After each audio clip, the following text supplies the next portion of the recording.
power of evidence.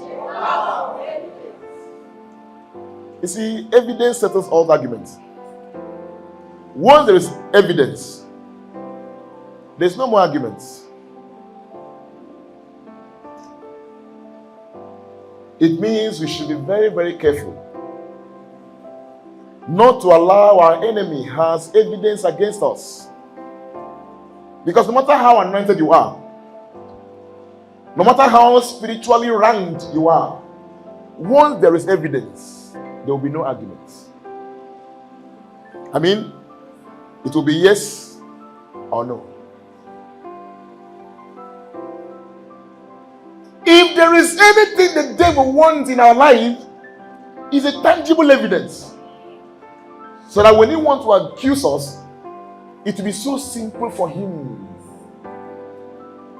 Because he can never accuse you, win, rule and dominate without evidence.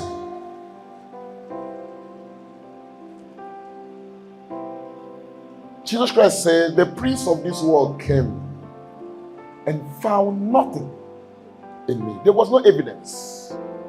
No evidence in him. If there was any trace of what he was looking for, the journey to the cross would have ended that day.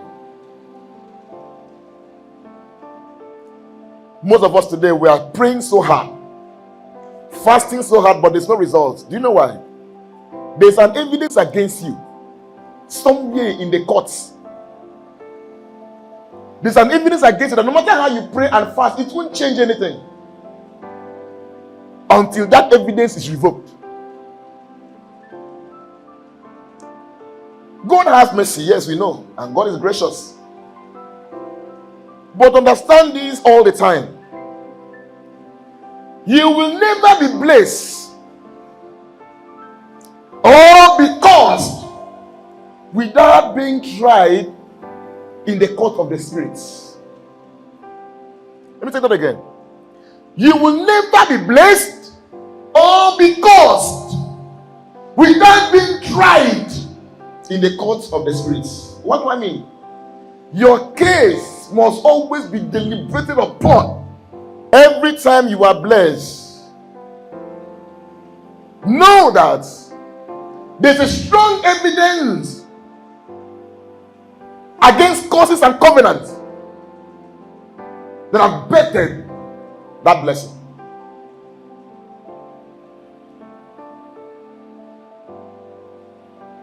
Your blessing does not just come. It's not something you wake up and have in the morning, wake up and have in the evening. It is a process. Tell your neighbor, it's a process. Your blessing is a process. You don't just wake up and have blessing and be blessed.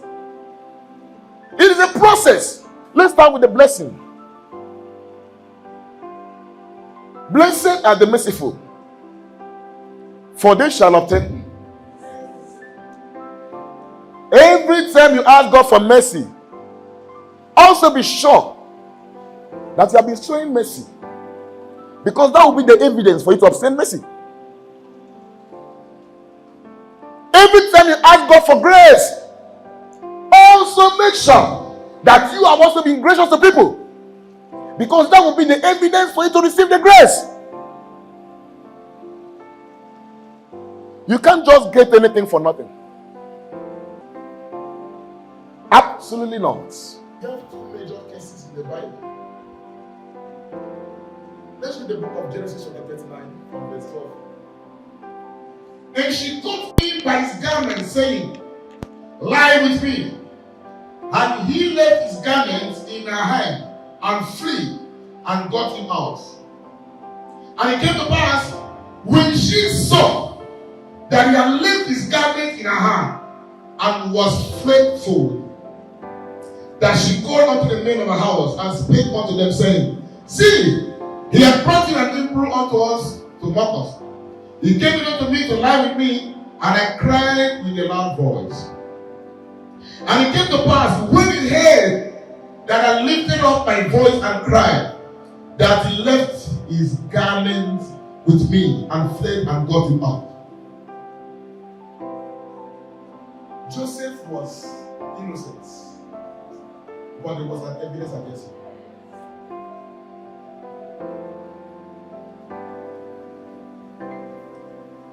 Your feeling at that point, I don't think Joseph would that not make any sense, because there's a tangible evidence against him.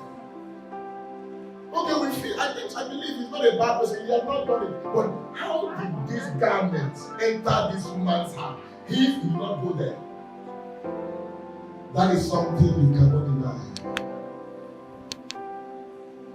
I want to believe even Potiphar, who wasn't too sure, but this garment in my wife's hand, lock him up. You may have a very great destiny, but there's also a strong evidence against you. You may be so anointed, but there's a strong evidence against you. Highly spiritual, but there's a strong evidence against you. Once there is evidence, argument is abolished. Nobody wants to hear your own side of the story because there is evidence. That's why you have to be very, very careful. And no matter what you do, make sure that the devil doesn't have any tangible evidence against you. Because once an evidence is there will be no argument. Your anointing, your spirituality, everything about you will become.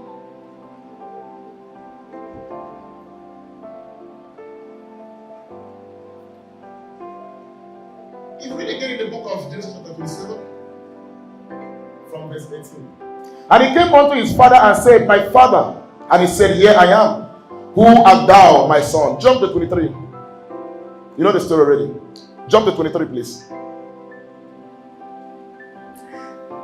And he discerned him not, because his hands were hairy as his brother's Esau's hand. And so he blessed him. That is the simplest way how Esau's blessing was hijacked by Jacob. Evidence. The mother knew that if Esau will appear before, Jacob will appear before the father without any evidence, the father would know. There was no tangible thing to prove that this man is Esau. Let me make you to be like Esau. Let me give you an evidence that when you appear before your father will have a strong thing to say, be convinced that I think this is Esau. I follow me now. It was that very evidence that hijacked the blessing of Esau. Because there was an evidence that this man, even the voice is not like, but what I'm touching right now is like the man I want to bless. And that's that argument. There was no argument again. Many times people have hijacked us like that. You don't know how many times they've appeared to your helpers. What you would. It might have been evidence for against you. It may make a prisoner, but you don't for 40 years. After 5 years, you are still expecting the blessing. After 2 years, no, don't worry. They have used an evidence against you. You don't know your confession that was recorded somewhere. You don't know your picture that was taken somewhere. You don't know something they took something and said, look at this man, look at somebody you want to help. And that ends it.